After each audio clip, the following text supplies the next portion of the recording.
Well, good morning all. Sorry, good afternoon all.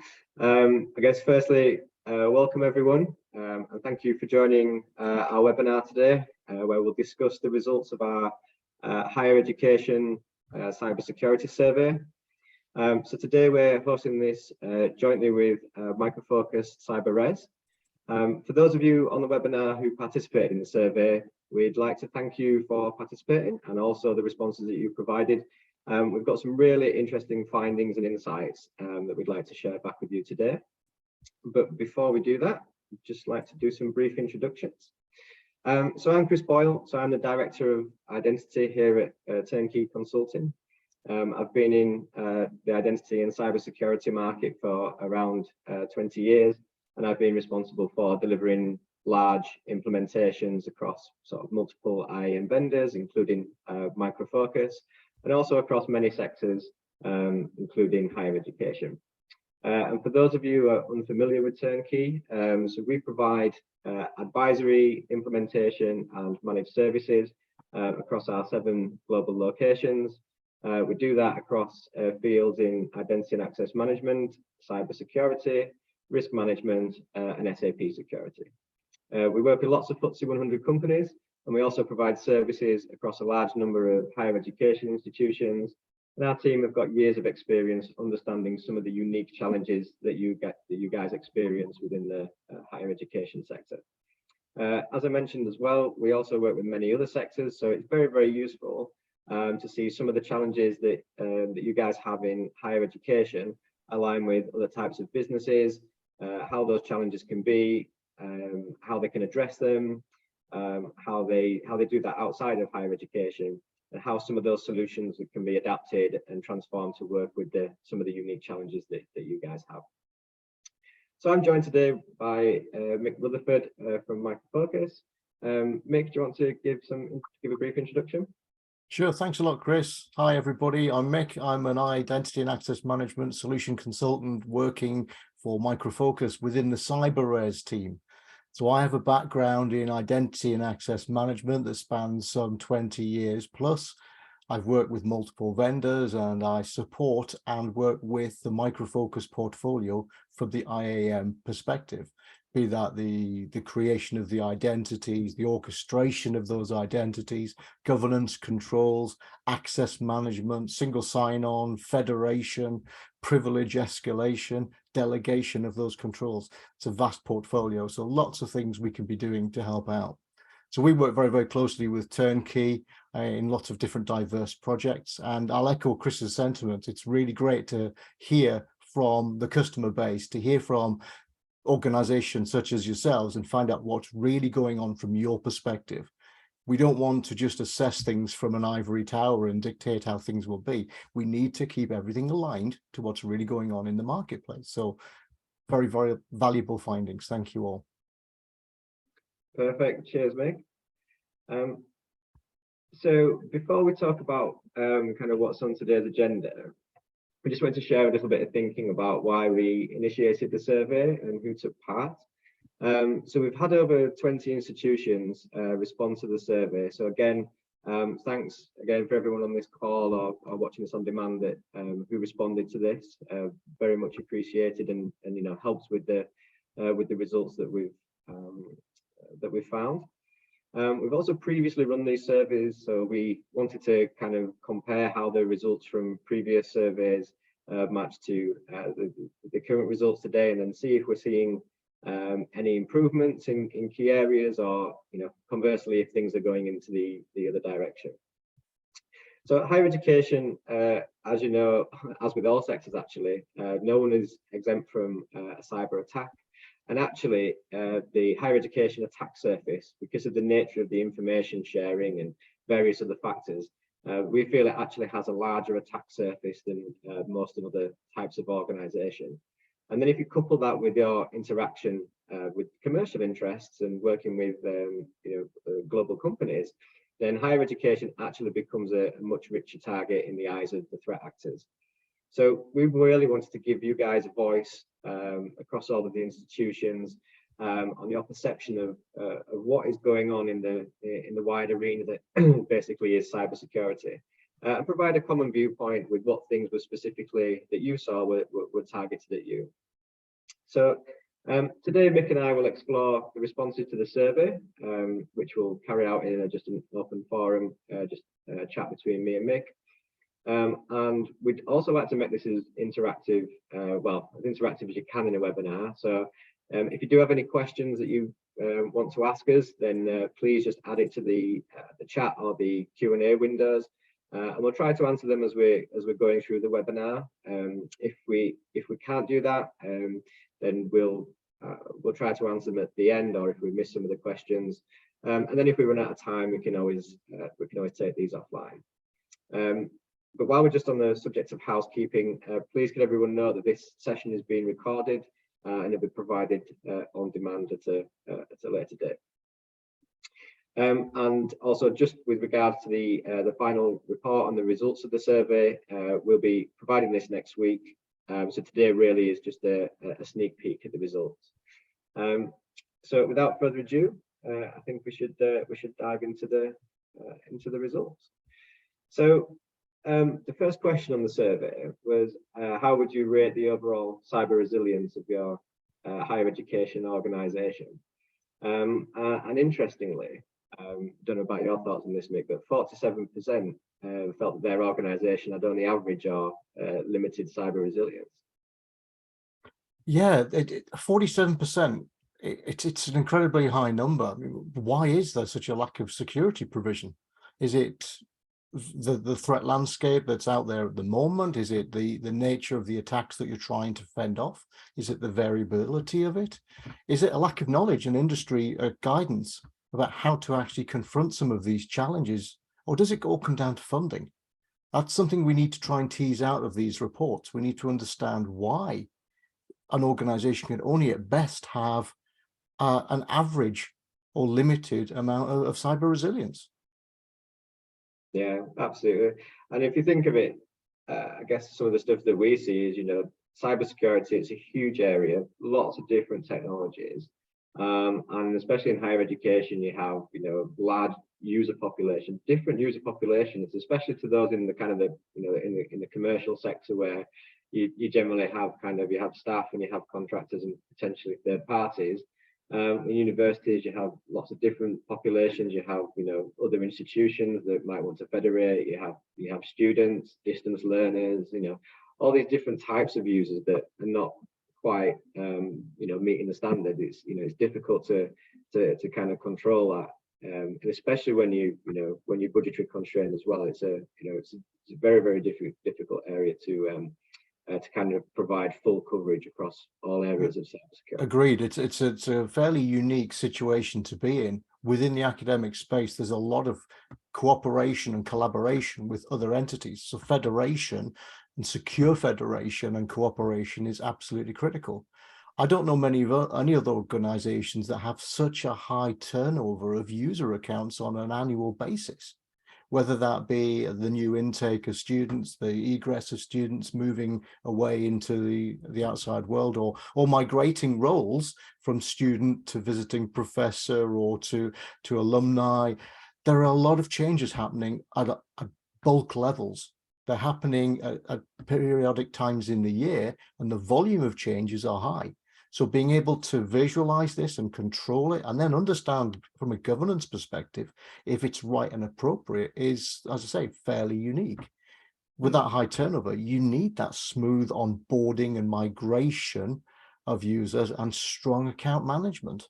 Because if you're not controlling that, how do you ever begin to respond to a threat and protect things? Yeah, no, absolutely. And I think one of the unique challenges that we come across in the HE space is the fact that people can wear multiple roles now. In the commercial sector, yeah, people can have multiple jobs, multiple assignments and things like that. But the unique one is, when students can also be staff can be students, and they can also, perhaps work in other areas of the business as well. So, controlling and maintaining that cybersecurity across all of those different types as well is something that is very, very challenging, and something that most it's a unique challenge to higher education, but something that all institutions have to address as well, in addition to all of the kind of the more traditional cybersecurity methods that need to be out in there, that they have to cope with essentially. Yeah, certainly with the sensitivity of the systems incumbent within an academic environment, the data, the research and the personal information being held within those systems, if anything, I think education is a rich target. I don't want to frighten anybody, but again, with all of these different factors in line, providing strong cyber resilience absolutely critical, because there is still a matter of liability, and being able to provide strong breach defense and be able to react quickly and provide strong governance controls across that infrastructure is critical. Yeah, which actually brings us on quite nicely to the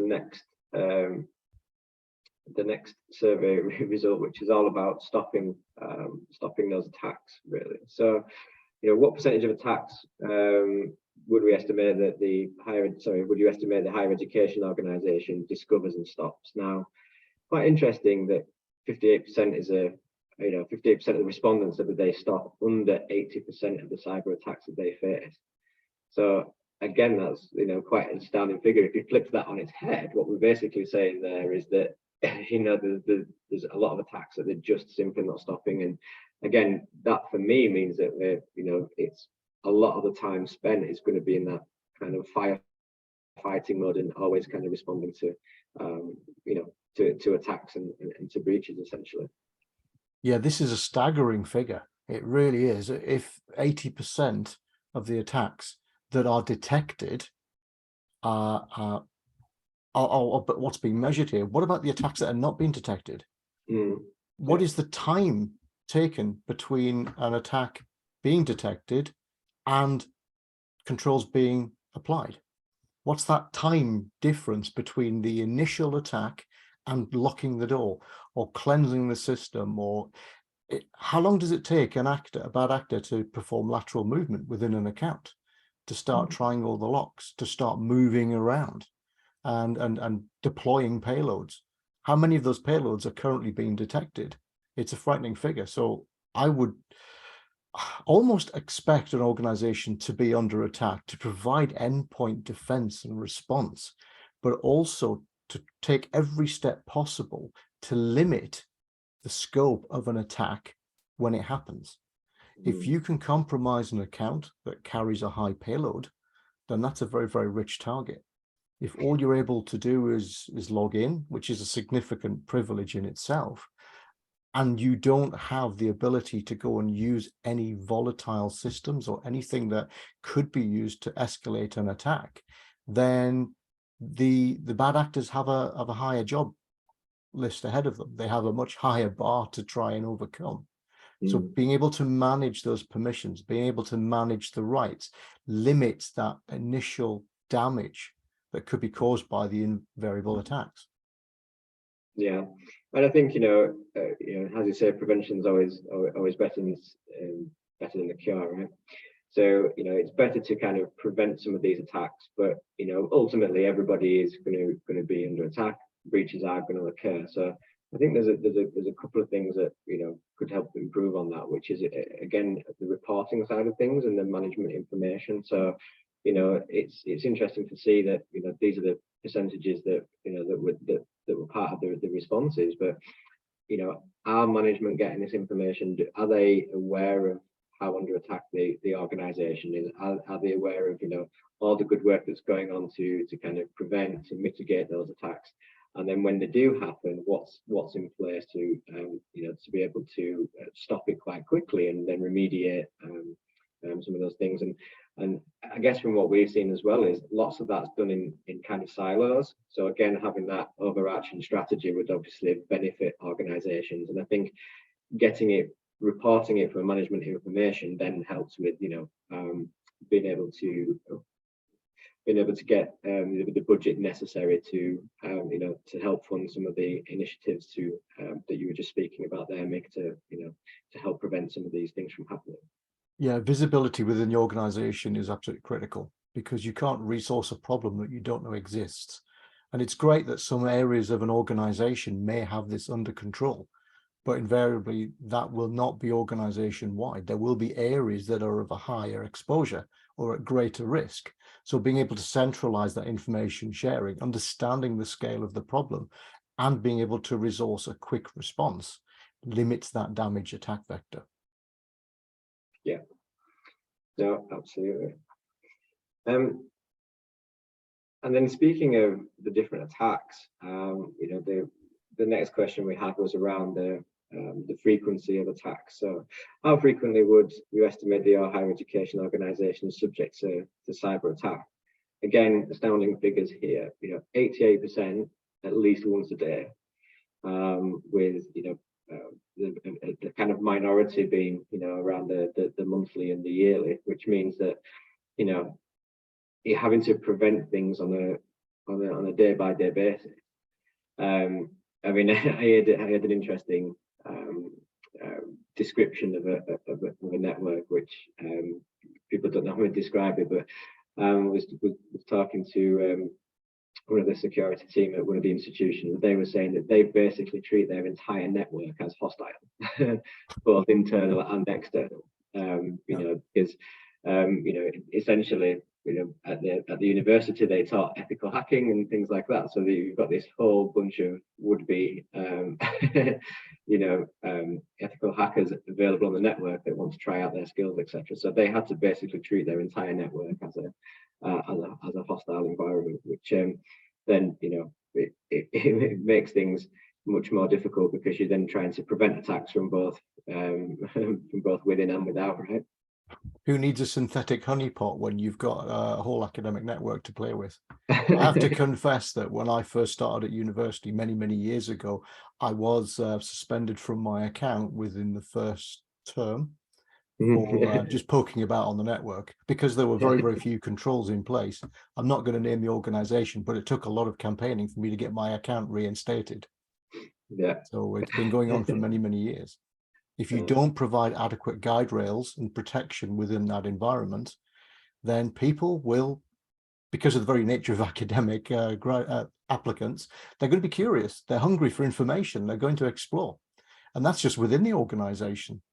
When it comes to attack frequency from the outside of the organization as well, I mean, I get prestigious organizations. It's a feather in the cap for an organization to say, I took down such and such, or I managed to leak information from such. It's a badge of honor within certain communities to be able to do that, to say, I took on the big guys and look what I came away with. But we should also treat this figure with some degree of caution as well. When we say we're 88% are being attacked at least once a day, what are those attack indicators? How trustworthy are they? If you've ever run a security operations center, one of the biggest challenges you have is digging through the information and looking for those false positives, looking at the number of events per second that are hitting each of these various endpoints. It's a huge quantity of information. You could employ an army of SOC analysts to go and manage this. This is not my native area, but I know that there are techniques using all sorts of data ingestion tools to be able to pull out that really useful information, dismiss a lot of the low risk noise and chatter, to actually give your SOC analysts or your security team a chance to focus in on the meaningful data. Is this really attack, or is it just something that might appear like a service is being utilized more since we launched a particular campaign? And I think the key word there you've got is risk, right? So again, having that risk-based approach to these types of things. So it depends what you mean by an attack, and is it in prioritizing those serious attacks. If you think about sort of ransomware and stuff, which was another one of the findings, and that's a whole different ball game than one of the hundreds of systems that you have having an outage, for example. So so there's many different priorities, many different risks, and again, understanding those risks and understanding those priorities is absolutely key, and then being able to report on them as well, and because it's like anything else with having good kind of key performance indicators and how well you're doing helps when you're reporting back to management how well or how bad things are going and what needs to be done to address them. Yeah, the attack frequency as well might just be down to one particularly well-crafted spoof email with a payload that just happened to hook several people on the same day, as opposed to we're under constant bombardment on the following endpoints that we use for VPN access. So again, qualifying that type of attack and being able to put the right type of response in there is going to be really important. Yeah, because there's many different types of attacks, whether it's be phishing, data infiltration, etc. But yeah, I mean, one of the other risks you have as well is when the threat actors find out who some of the universities are working with. So if you're working with research partners, they could be anything from defense contractors to other types of organization. And then that then leaves opens up the kind of susceptibility to be a kind of a stepping stone. Whereas if you're trying to look at some plans or something from a defense contractor, is it easier to attack the defense contractor from the front door, or is it to going through a stepping stone to one of its third parties? So again, as different research grants and everything are embarked upon, then again that increases the attack landscape and the threat of people wanting to actually break into the organization as a stepping stone, because universities are traditionally seen as a softer target than some of the commercial interests that they may work with. Yeah, it begs the question, if the internal academic network is viewed as a hostile environment, how are all of the federated organizations that are working with that institution viewed? What level of red alert are you assigning to those? Because you don't just have to look after the hygiene within your own environment, you also have to ensure that there is a pretty good set of processes to screen anything that is coming in, whether it's from a trusted organization or not. You still have to ensure that anything that's coming into your trusted or even untrusted environment is screened appropriately. Yeah, insider threat is a very, very real challenge to overcome. Yeah, but on about the insider threat, I actually heard an interesting story whereby if you think about who is the people that you trust. So you say people that I trust are the people that so students, for example, I trust them because they're on a course.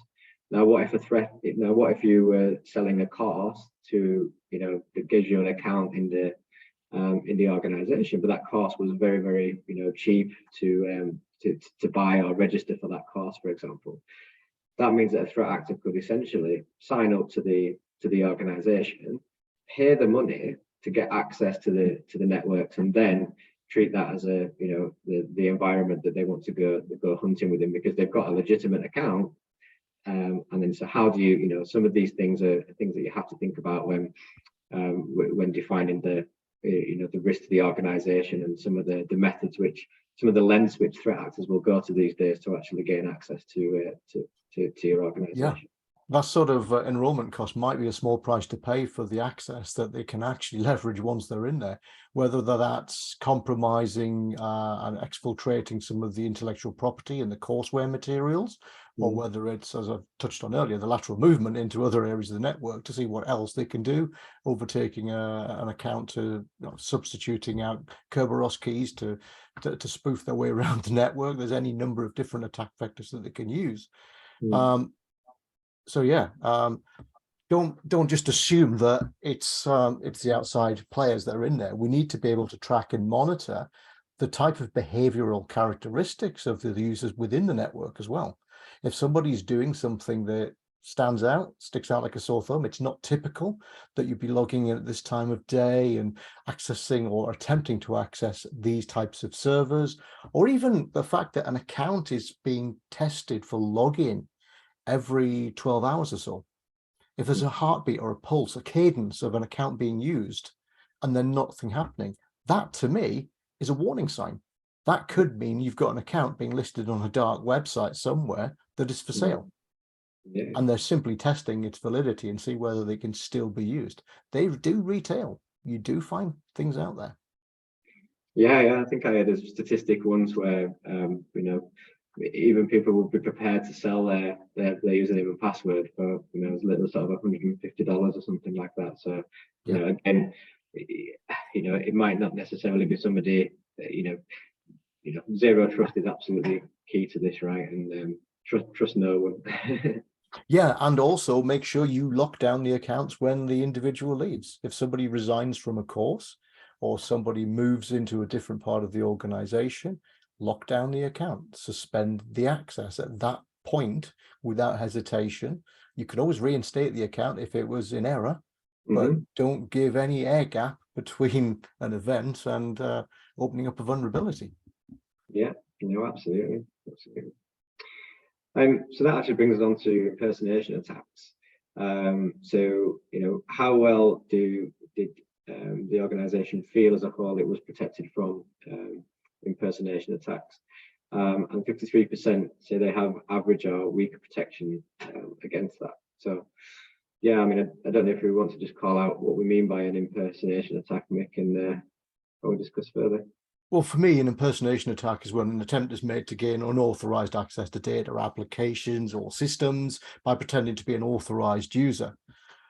As I touched on before, if a username and password is published on an external resource or even unwittingly pasted onto a post-it note and stuck on a monitor somewhere that somebody happens to see, or heaven forbid you buy one of those password logbooks off Amazon, which I think were intended as a joke back in the day, but they are still available. People still write down passwords.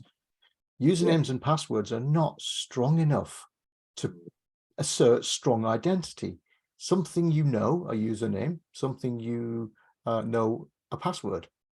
Okay, that's two factors of the same class. If you're using multi-factor authentication, something that Micro Focus make available to our customers as an entitlement within almost any of our purchases, you get some basic authentication capabilities that will prevent the type of attack that you see in an impersonation strand. So if you need more than a username and password to authenticate, this gets locked out at the front door. You prevent anything from being compromised. If I use my mobile phone, and I guess most students these days will have a mobile phone capable of receiving an SMS or an email, or being able to provide an over-the-air authentication challenge, a push to authenticate system, in line with your username and password, suddenly the bar's been raised. Now, we're not necessarily talking about customers forcing their workforce or user base to go and buy USB tokens at £10 a pop.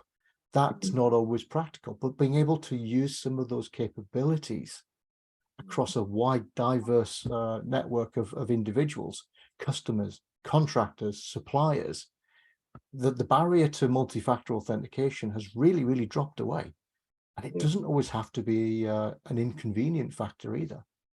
Yes, if you set it up badly, you could be asked for passwords on a regular basis, but no, we can cache credentials where it's safe and appropriate to do so.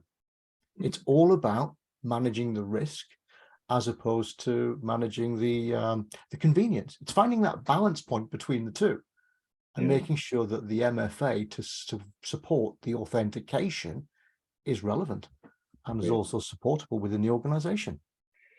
Yeah, I was going to say, it's the age-old trade-off between security and usability, right? So. Oh yeah. I mean, we can lock a system down and make it so secure that nobody can log in. It doesn't really help. So that's a mistake that we have seen in the private sector on too many occasions. I've lost my mobile phone and now I can't log into my network. So I'm going to have to take the day off. Well, we can always provide multiple channels of authentication and fallback and the ability to self-serve. So, hey, I lost my phone. Can I enroll a new phone? Well, if you can prove who you are, if you can assert your identity, then yes, we can let you do that. But we can put controls and gates in place to do that. And they don't always require lots and lots of interaction with your support desk. Yeah, and I think, people are generally these days, used to using them. So they use it for their banks, they use it for pretty much most areas of their life now. For most things, you need to, even for, log into Facebook, etc. You need, they've got that multi-factor authentication where it's, it's cached, where you that's why when you ever get a new phone, you transfer it across, you're always like, right, oh, that's a full weekend that I'm not going to get back, right? While I transfer every Yeah, reinstate my apps and then get my authenticator back on it. Make sure it's all good. Can I get into my bank? Can I get into Netflix? Can I get into all the services I use? Yeah. But that doesn't mean you have to install multiple apps for every single endpoint. A lot of authenticators will support a common set of standards that we'll also support. So if you have a preferred authenticator or you want to use the Micro Focus authenticator, the NetIQ branded one for either smartphone or iOS, you can use that and also onboard additional credentials onto that and have that as a single credential wallet. So it doesn't always have to be difficult. That's, I think, one of the major failings of multi-factor authentication in the past. It's been too difficult, too complicated, or too costly to implement. Those barriers are melting away now. They really are. Yeah, and ironically, I think it was like the PSD2 regulation, which for banking systems means that everyone has to have it. So that means that basically everybody in, everyone in the UK and wider now has to have multi-factor authentication. So they're used to using it. So again, it's not within their, they would almost expect to use it for work because it's it's a secure environment, etc. So yeah, it's not quite ubiquitous, but we are getting there. Yeah, nice to secure the desktop at point of entry or the VPN connection at point of entry. Again, make it relevant, make it appropriate for the task that's being carried out or the user that's actually carrying out that task, or appropriate to the level of risk detected within the organization at any point in time. On a sunny day, let's make it easy. When the clouds come over and we're under attack, let's lock it down and raise that security bar. It's within the reach of academic institutions today. So it's frustrating that it's not being used in a wider sense. Absolutely, and we are seeing a wider uptake on it. It's just about the coverage then, where it's it stops being securing it on your students, securing it on your staff again, but then it's the third parties and everything else. So it's just having it in place, making it usable, and then making it across all of the user base and across the full scope of people who interact with the university is absolutely key. So just doing it for students isn't going to fix the problem. It's going to help the problem, but you need to do that across all the different use types and across the landscape. However, we could probably speak about that all day, Mick. So I think we should move on to the next one. We're tapping a rich vein there, Chris. Definitely. Yeah, absolutely.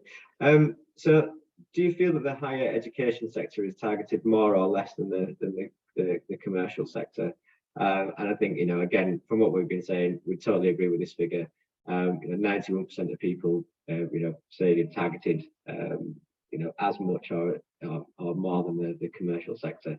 And I think just as I say, I think the key points here, and even from feedback from the results, people were saying that universities are traditionally seen as a softer target than the commercial interests, and if the universities are partnering with those commercial interests, from a perception perspective, it'd be much easier to kind of break into the university and step across to those commercial interests. So realistically, it's not only defending against people who are wanting to come into the organization as a to get information from the traditional methods, but again, stepping across into those commercial interests as well, can then affect the different attacks based on the research grants and things that institutions are working with.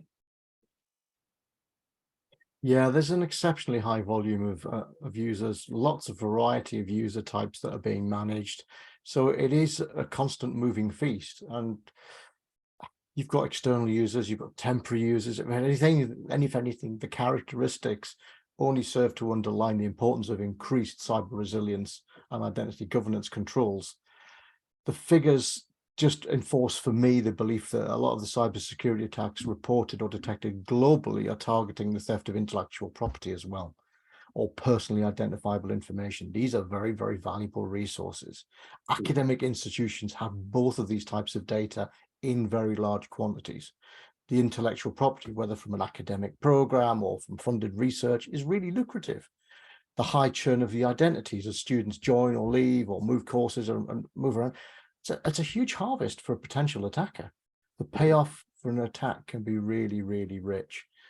And given on top that an academic institution might not be seen as a strong target, with as much hostile defense as maybe a military establishment or an internal government institution needs to be challenged. You need to put the barriers up. You need the controls to mitigate against the attack or to control the impact once an attack is detected. Absolutely. I mean, Ed did interesting when the universities were working with, one of their research areas where they were helping to map the human genome. So there are lots of DNA samples and things stored in that. So, once you've lost your DNA, there's, not something you can change, right? So again, absolutely critically sensitive information that you have to protect. And Definitely. okay. So what do you see as the biggest impacts of data breaches on a HE organization? So again, here what we've seen is reputational damage, loss of data. Number two, financial loss, and then non-compliance were really the top four areas that were identified.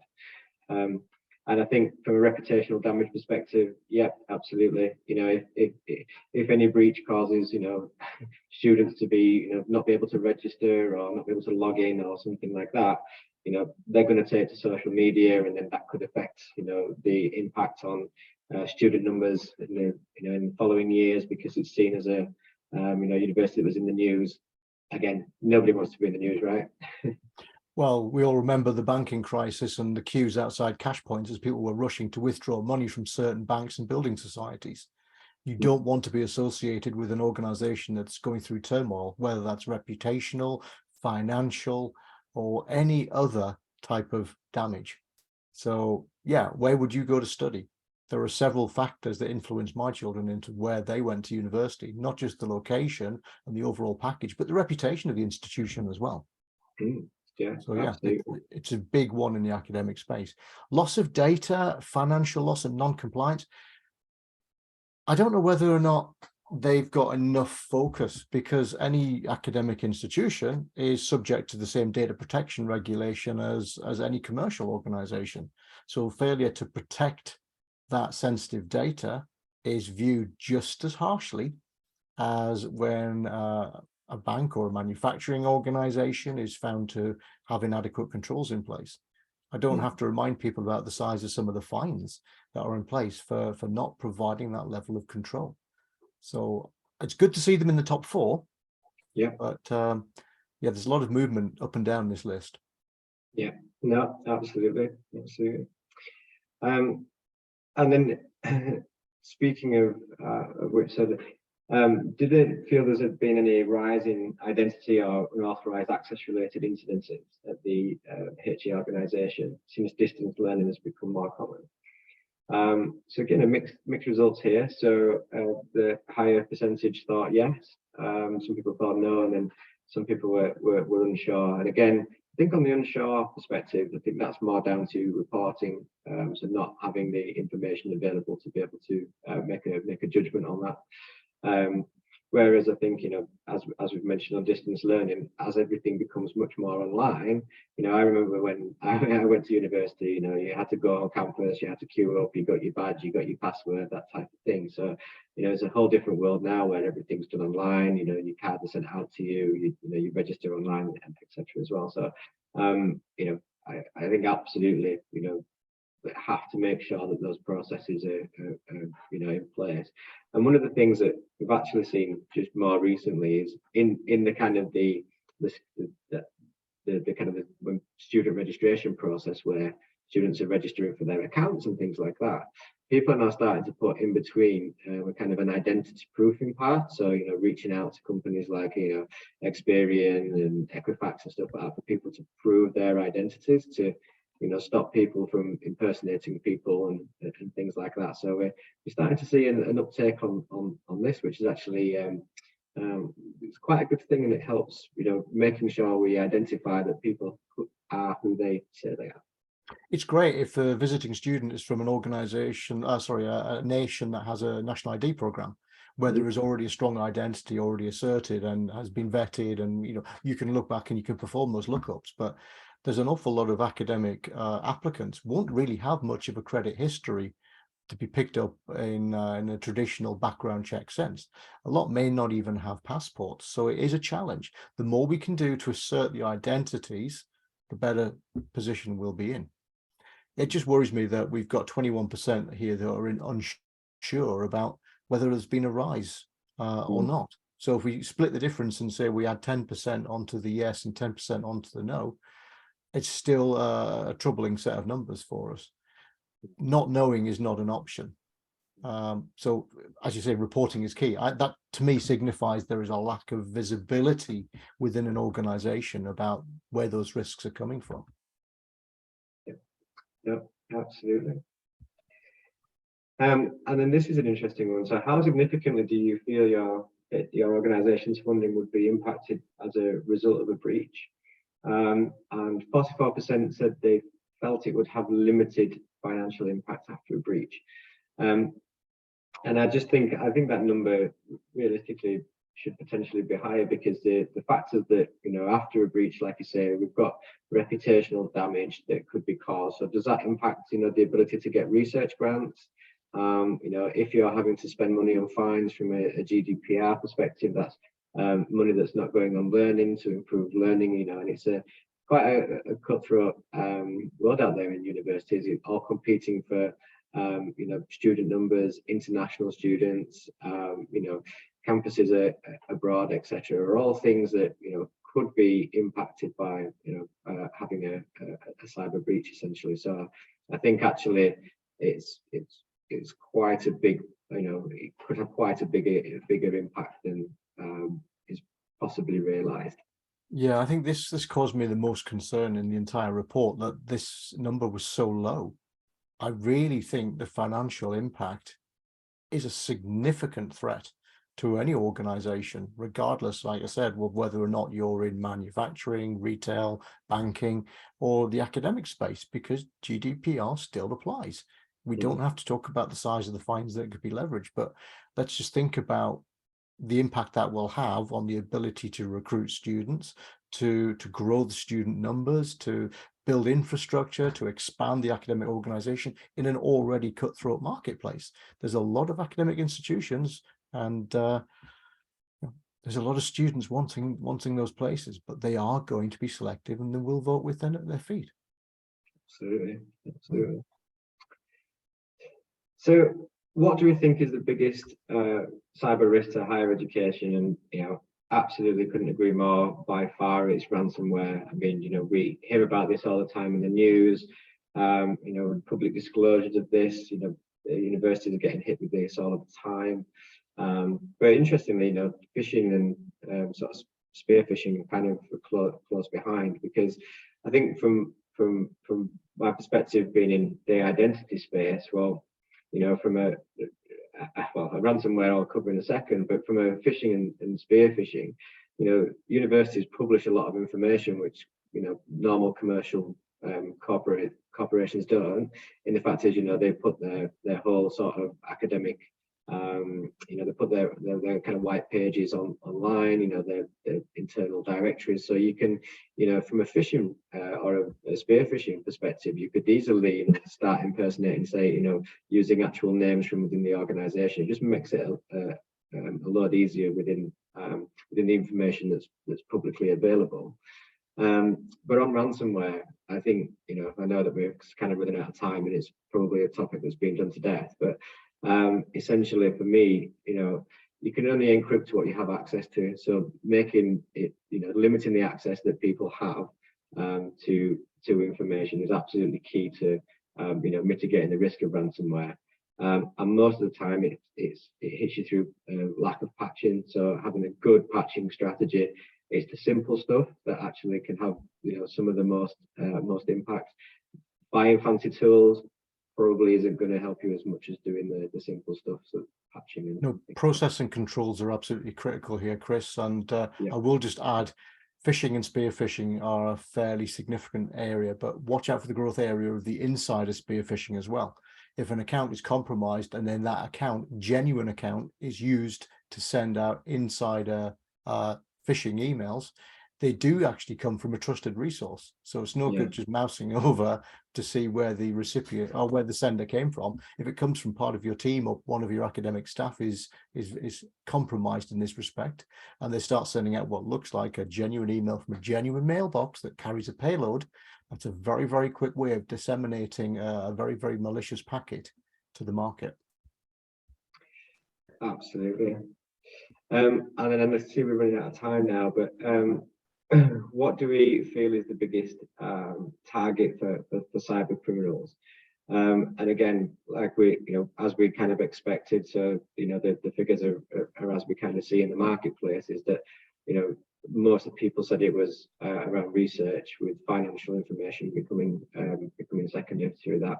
And I think that's absolutely what we see in the marketplace, and protecting that sensitive research is absolutely key, not from just the loss of the data and having to report it, but also from getting new research grants in the future, which high proportions of revenue for universities actually come from. Yeah, prevention is always better than cure, as you touched on. So building the right perimeter defenses, being able to detect that intrusion, whether it comes in from one of the attacks we've talked about or a malicious insider, being able to detect it and quickly lock it down, or limiting the scope of attack if something is going on, and detecting it and locking it down quickly, critical. Excellent, thanks, Mick. Well, I see we've run out of time. I know we're going to have some questions, but I mean, if there is any questions that are burning, we can pick them up afterwards and get back to you directly. But yeah, so thanks everyone for tuning in. Thanks to Mick from Micro Focus Cyber Res team for joining me. If you do have any questions about anything you've heard today, please do reach out. As a reminder, we'll be releasing the results of the survey next week, so do watch out for that. And if there's anything that you think we've missed or you would like to know more about on them, please, we're happy to have a follow-up session, so please just get in touch. But yeah, thanks again for listening. We hope you enjoyed the session, and have a wonderful rest of your day. Thank you for your time, everybody.